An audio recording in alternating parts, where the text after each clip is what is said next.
Hi and welcome. My name is Dr. Kevin Ross, and I wanted to just thank you for tuning into this presentation. We've normally give this presentation to larger groups, but we wanted to make it available to folks in the comfort of their own home. So we want to dig into the presentation of 7 startling facts about cancer in the United States. The starting point of this whole thing is just what is cancer, and basically cancer is the uncontrolled proliferation of cells in the body. Cancer cells really are in everyone, but those cells are normally kept in check by the immune system of the human body. That's what we're designed to do. What can happen for a variety of reasons? The cancer can start to grow uncontrolled with that. If you look at this graph that we have here on the screen, on the left-hand side there is a tumor that's starting to grow, and that tumor will actually produce the ability to draw blood vessels to itself as it grows. As you progress across this graph, it's called angioneogenesis. And basically meaning that it's the production of new blood vessels that occurs as tumors grow. As a tumor gets larger, it draws more and more blood vessels to itself to feed itself, but in the same time, it is also going to get hotter than the surrounding tissues as it has more blood vessels associated with it. Now this chart on the left-hand side is showing an approximation of cancering double approximately every 90 days. There's a range anywhere from 44 to 1,500 days, but on average, it's approximately 90 days that a cancer cell would double.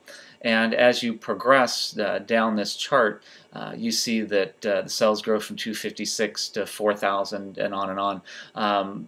Down in the range between 6 and 7, between 1 million and 16 million cells. In that range is where it's generally accepted that mammogram can detect a cancer cell. Approximately 4 million cells is what's generally accepted that you would see a cancer tumor on a mammogram. But earlier in that process, as these tumors are growing and drawing blood vessels themselves, the thermal footprint of that will show up. And depending on the range, it can be up to 10 years earlier in detection because of the thermal footprint of the cancer developing. Now, the startling facts with cancer is that breast cancer is the leading killer of women aged 35 to 54, with over 200,000 cases of invasive breast cancer in women every year. The chances of a woman having breast cancer is 1 in 8.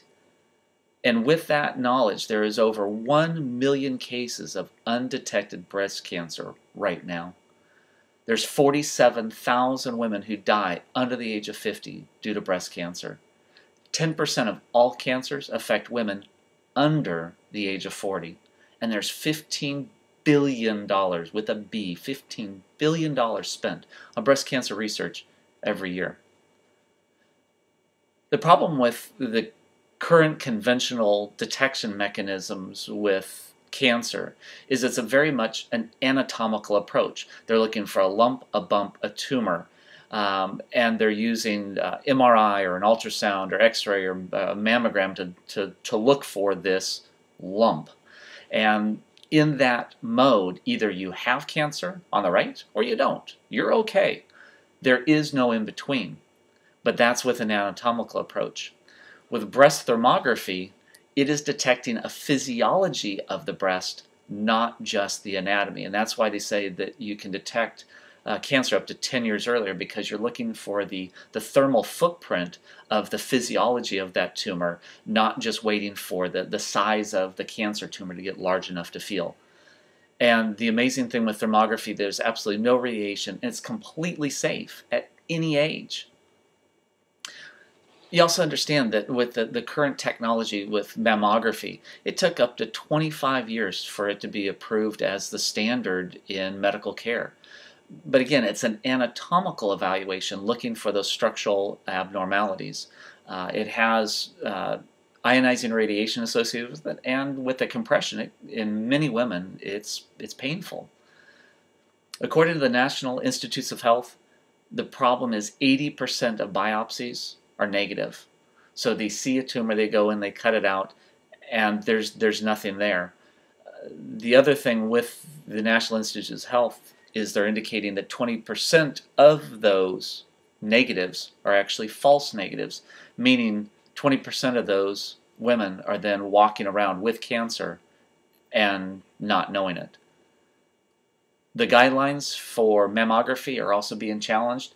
The standard age for a yearly mammogram was just raised.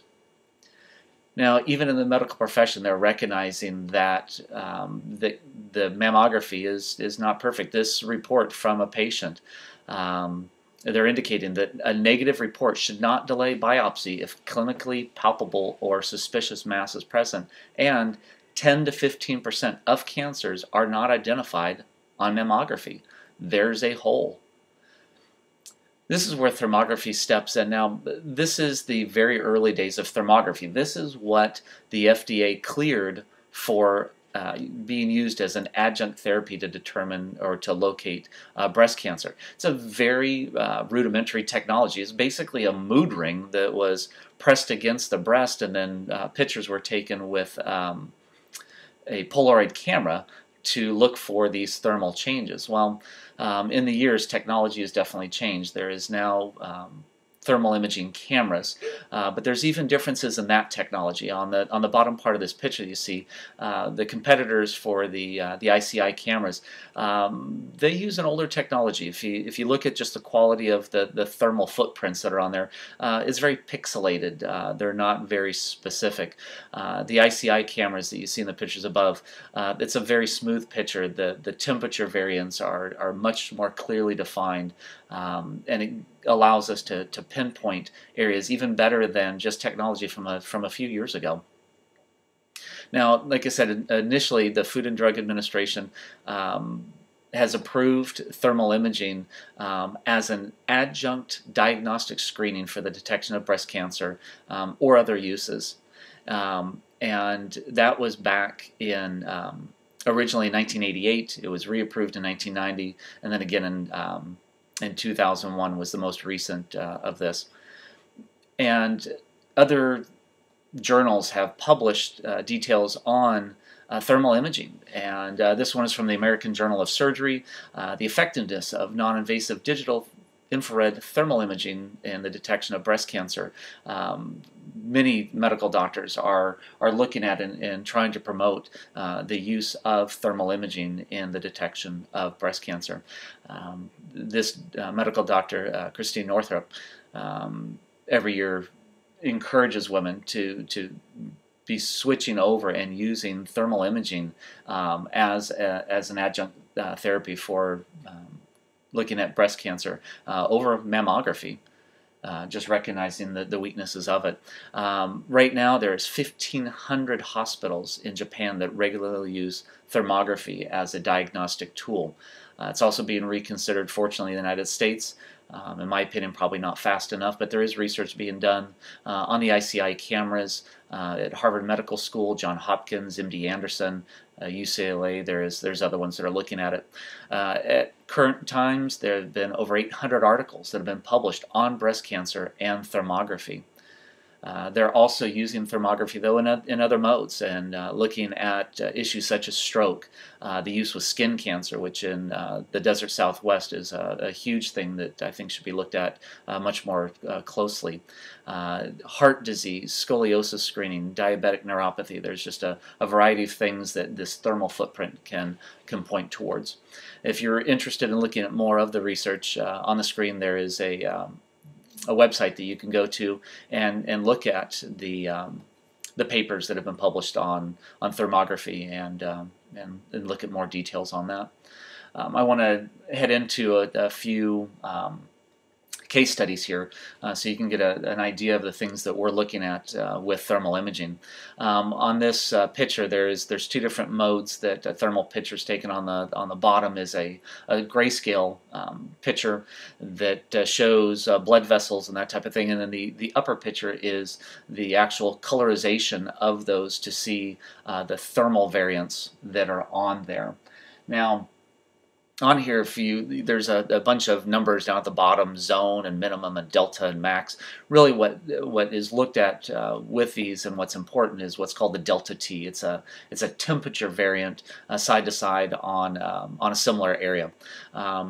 Anything that when you look at a delta T of greater than 2 degrees, it is suspicious and should be looked at more carefully. On this particular picture, if you look at the far right hand side, that says the delta T of a 3.17. That's a significant area of temperature change, and indeed in this case that left hand breast there with all the bright red is indeed a cancerous tumor that was growing. Now, the grayscale on the bottom of this is looking at the blood vessel association. You see there is changes in the view of that. This gives another example of that idea. The grayscale and blood vessel detection is actually, in my opinion, a fairly sad scenario and a failure of the medical approach on this. This woman that had come into the office, this scan on the left-hand side was September of 2010, and the blood vessel activity on this left breast was deemed suspicious, and she was referred to a medical doctor to evaluate what was looking at this area, and they looked at this. The surgeon said there was nothing wrong here. They did an ultrasound. The ultrasound tech said that there was nothing wrong with that. It was just cysts. There was nothing to worry about. Well, she came in the next year for her yearly follow-up, which is in many cases recommended with thermography, that every year you do just a follow-up to continue to evaluate tissues. This was a year later. This was September of 2011, and as you can see, circled by this big red circle, that there was a progression of the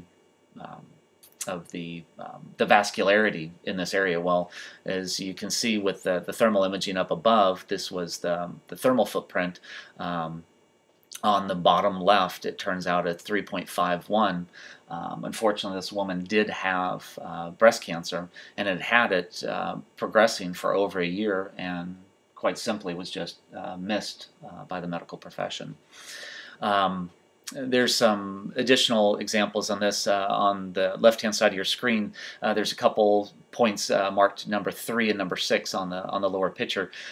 These were 2 additional pictures that were taken, and it turns out that this woman had a lobular cancer right in the nipple of that right breast. This is a picture that was taken of a woman who had a known breast cancer and was using thermal imaging to continue to monitor what was going on with her. As you can see in this left-hand axillary region, 2 bright red spots that are just below the armpit there, and these were referred with her to the surgeon. And these are areas of lymph nodes. And when the surgeon went in and biopsied these, there were 11 lymph nodes that were in the area. They removed all 11.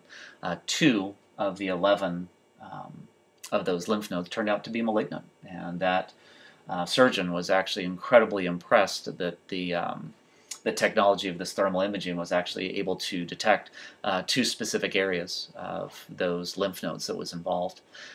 Now, these pictures are of a woman who had come in for just a breast scan, and the tech had talked to her about the availability of doing full-body screening, and after talking about the possibility, I decided she did want to do a full scan of her body. And when she was turned around and a picture was taken of her upper back, this bright red spot showed up. Now, the area of this temperature was 3.31 degrees difference from right to left. Well, what this turned out to be was a melanoma. And unfortunately not just a melanoma, is actually a very advanced case of melanoma.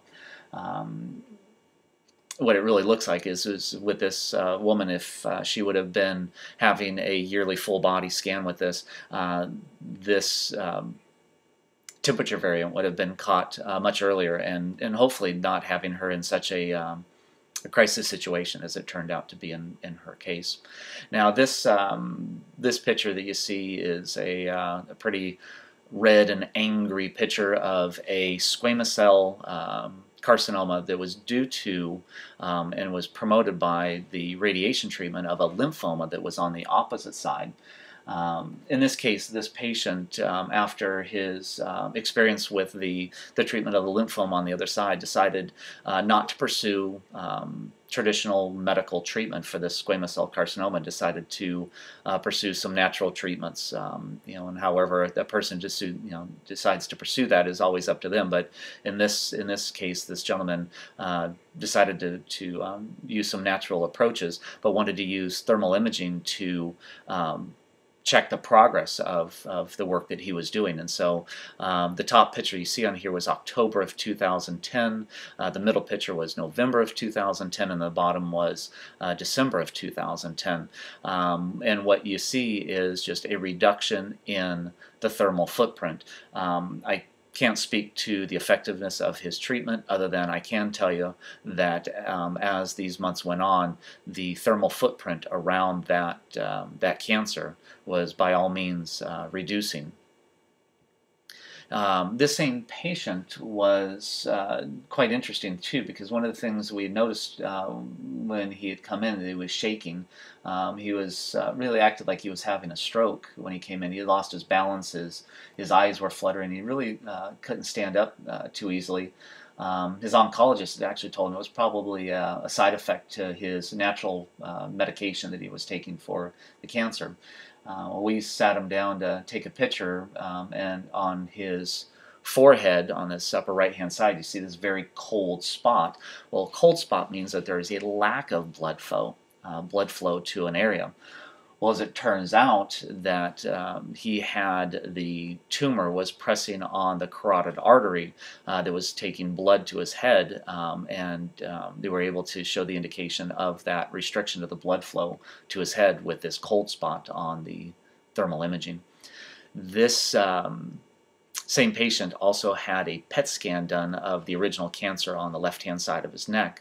That PET scan on the right-hand side, you see the glowing image, that is all the cancer. Well, when you look at the thermal image on the left-hand side, there is an absolute matching of the area, and actually gives some additional extensions away from the cancer where it's at. The PET scan on the right-hand side was well over $2,000 to have that done. The thermal imaging, $200, with no radiation involved with that, and shows the exact same area in involvement in this gentleman. We know that there's over 20,000 cases of cancer each year for women under the age of 40. The problem is the young women with cancer are less likely to survive. The problem being there is no screening that is recommended on a regular basis for women under 40, in this case now under 50, except for feeling for the breast, hoping that you feel the lump soon enough, and pursuing after treatment. In my mind, that's just not acceptable. Everyone agrees that early detection saves lives. But by the time you're feeling a bump, most cancers are stage 2 and sometimes stage 3 cancer, where the survivability is tremendously reduced. When you have a thermal imaging that can detect that earlier, you have a earlier chance of treatment and hopefully survivability from that cancer. Now, if you have $249, you can do a lot of things. You can get your hair colored, get your nails done a couple times, you can drink your Starbucks.